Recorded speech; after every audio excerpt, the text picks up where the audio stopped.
Wawakasan ni Rigor ang buhay ng kanyang anak na si Santino, kapalit nito ang mahuli si Tanggol. Samantala, inutosan ni Rigor itong si Santino na kagatin umano ang gusto ni Tanggol. Makipagkita umano si Santino kay Tanggol dahil may plano silang tugisin ito sa araw na mismo sa kanilang pagkita.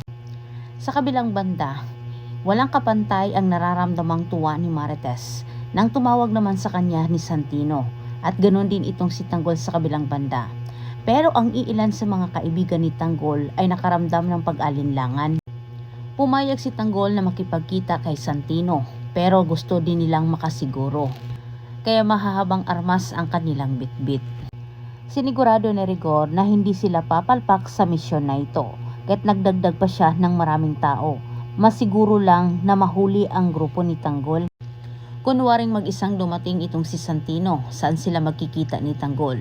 Walang kamalay-malay ni si Tanggol na lahat ng mga parak ay nakapaligid na at nakapwesto na rin itong si Rigor para tirahin si Tanggol. At habang hinihintay naman ni Santino ang kanyang kapatid, nakaramdam siya ng may pag-alinlangan din. Nagdadalawang isip siya. Inisip niya ang mga sinabi ni Marites at panunulsol ni Rigor.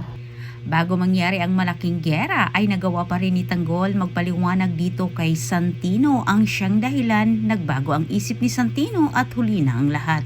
Nakatutok sa kay Tanggol ang armas ni Rigor.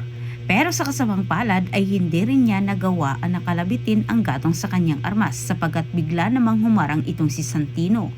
Sa puntong ito ay iligtas niya ang kanyang kapatid laban sa masamang pinaplano ni Rigor. Natauhan man itong si Santino, pero huli na ang lahat.